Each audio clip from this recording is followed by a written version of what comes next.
தமிழக அமைச்சரவை கூட்டம் முதலமைச்சர் எடப்பாடி பழனிசாமி தலைமையில் சற்று முன்பு தொடங்கியது. இது குறித்த கூடுதல் விவரங்களை நமது செய்தியாளர் லாவண்யாவிடம் கேட்கலாம். லாவண்யா, இன்றைய அமைச்சரவை கூட்டத்தில் முக்கிய அம்சம் குறித்து சொல்லுங்கள். முதலமைச்சர் எடப்பாடி பழனிசாமி தலைமையில் சற்று நேரத்திற்கு முன்பாக தமிழக அமைச்சரவை கூட்டம் தொடங்கி இருக்கிறது.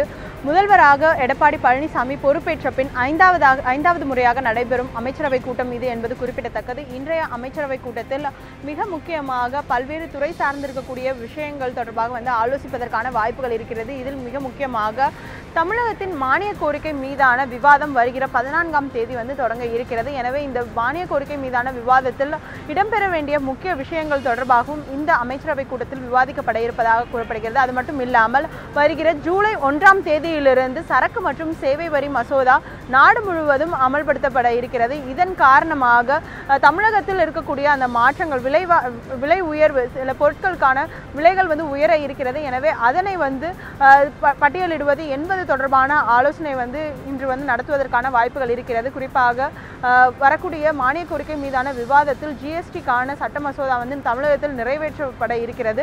அவ்வாறு சட்டப்பேரவையில் தாக்கல் செய்வதற்கு முன்பாக அமைச்சரவையில் அதற்கான ஒப்புதல் பெற வேண்டும். எனவே அந்த ஒப்புதலை இன்றைய அமைச்சரவை கூட்டத்தில் பெறுவதற்கான வாய்ப்புகள் இருப்பதாக கூறப்படுகிறது. அது மட்டும் இல்லாமல் கடந்த அமைச்சரவை கூட்டம், அதாவது மே 25ஆம் தேதி நடைபெற்ற அமைச்சரவை கூட்டத்திலும் சரக்கு மற்றும் சேவை வரி மசோதா, அதே போன்று நிலங்களுக்கான அந்த வழிகாட்டு மதிப்பீடை மாற்றி அமைப்பதற்கான ஒப்புதல் அமைச்சரவை வழங்கி இருந்தது. இருந்த போதிலும் தற்பொழுது வரை அந்த சட்டம் தற்பொழுது வரை அமல்படுத்தப்படவில்லை. அதற்கான ஒரு அறிவிப்பு தற்பொழுது வரை வெளியிடப்படாமல் இருக்கிறது. அதற்கான அந்த குறிப்பாக அங்கீகாரமற்று இருக்கக்கூடிய மனைகளை அதற்கான வழிகாட்டு மதிப்பீடை மாற்றி அமைப்பதற்கான ஒப்புதலையும் இன்றைய அமைச்சரவையில் கொண்டு வருவதற்கான வாய்ப்புகள் இருக்கிறது. ஏனென்றால் கடந்த அமைச்சரவையில் ஒப்புதல் பெற்றிருந்திருக்கக்கூடிய அந்த விதிமுறையில் சில திருத்தங்கள் கொண்டு வருவதற்கான வாய்ப்புகள் இருப்பதாகவும் கூறப்படுகிறது. அதற்கான ஒரு ஒப்புதலும் இந்த அமைச்சரவையிலிருந்து பெறப்படும் என்று எதிர்பார்க்கப்படுகிறது. ஏனென்றால் வழிகாட்டு மதிப்பீடை திருத்தி அமைப்பதற்கான ஒரு கால அவகாசத்தை தமிழக அரசு 1 மாத கால அவகாசம் வேண்டும் என்று உயர்நீதிமன்றத்தில் தெரிவித்திருக்கிறது. அதன் அடிப்படையில் இன்றைய அமைச்சரவையில் அதற்கான திருத்தங்கள் வரும் என்று எதிர்பார்க்கப்படுகிறது. லாவண்யா, ஜிஎஸ்டி மசோதா மட்டுமல்லாமல் இன்றைய கூட்டத்தில் வேறு என்னென்ன முக்கிய பிரச்சனைகள் குறித்து விவாதிக்கப்பட இருக்கிறது?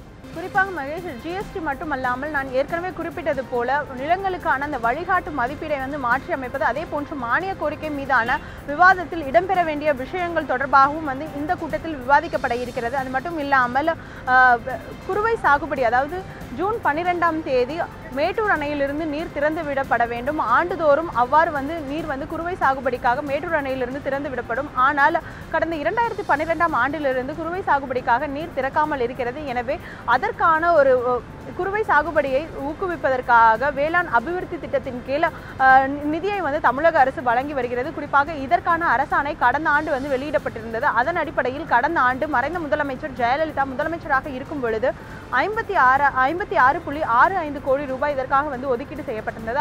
இந்த நிலையில் இந்த ஆண்டு 35 கோடி ரூபாய் அளவில் குறுவை சாகுபடிக்காக நிதி ஒதுக்கீடு செய்யப்பட்டிருப்பதாக தகவல்கள் வெளியாகியிருந்தன. எனவே அதற்கான ஒரு ஆலோசனையாகவும் இருக்கும். குறிப்பாக வேளாண் திட்டங்கள் தொடர்பான ஒரு முக்கிய அறிவிப்புகள் வருவதற்கான வாய்ப்புகள் இருப்பதாகவும் கூறப்படுகிறது. அது மட்டும் இல்லாமல் தமிழக அமைச்சரவை கூட்டத்தை பொறுத்தவரையில் கடந்த 2 கூட்டங்களிலுமே மிக முக்கியமாக தகவல்களாக கிடைத்தது. ஆனால் அதிகாரப்பூர்வமாக தற்பொழுது வரை விவகாரங்கள் வெளிவராமல் இருக்கக்கூடிய நிலையில், அதாவது குறிப்பாக கடந்த மே 2ஆம் தேதி நடைபெற்றிருக்கக்கூடிய அமைச்சரவை கூட்டத்தில் மத்திய அரசுக்கு எதிராக எந்தவிதமான கருத்துக்களையும் அமைச்சர்கள் தெரிவிக்க வேண்டாம் என்று முதலமைச்சர் அறிவுறுத்தியதாக ஒரு தகவல்கள் வெளியாகியிருந்தன. அவ்வாறு அறிவுரை வழங்கியிருக்கக்கூடிய பட்சத்தில் இந்த அறிவுரை மத்திய அரசிற்கு எதிராக தமிழக அரசு செயல்பட வேண்டாம் என்ற ஒரு நிலைப்பாட்டை எடுத்திருந்தார்கள். அது மட்டும் இல்லாமல் கடந்த மே 25ஆம் தேதி நடைபெற்றிருந்த கூட்டத்தில் அதிகாரிகள், அதாவது குறிப்பாக அமைச்சரவை கூட்டத்தில் பங்கேற்றிருக்கக்கூடிய அதிகாரிகள் இல்லாமல் வெறும் அமைச்சர்கள் மற்றும் முதலமைச்சர் மட்டும் பல்வேறு தமிழகத்தில் இருக்கக்கூடிய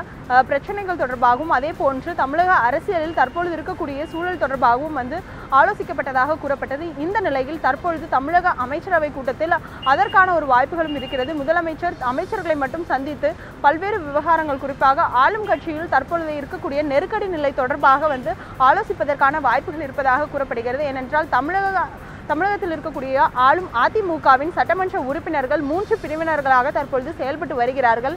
தற்பொழுது மானிய கோரிக்கை மீதான விவாதம் நடைபெறக்கூடிய நிலையில் வெட்டு தீர்மானங்கள் நிறைவேறாமல் இருப்பதற்கு அனைத்து ஆளும் கட்சி சட்டமன்ற உறுப்பினர்களும் வாக்களிக்க வேண்டும். அவ்வாறு ஒரு வெட்டு தீர்மானம் வெற்றி பெற்றாலும் அரசு களைவதற்கான வாய்ப்புகளை அது வழிவகுக்கும். எனவே அது தொடர்பான ஒரு ஆலோசனை ஈடுபடுவதற்கான வாய்ப்புகள் இருக்கிறது.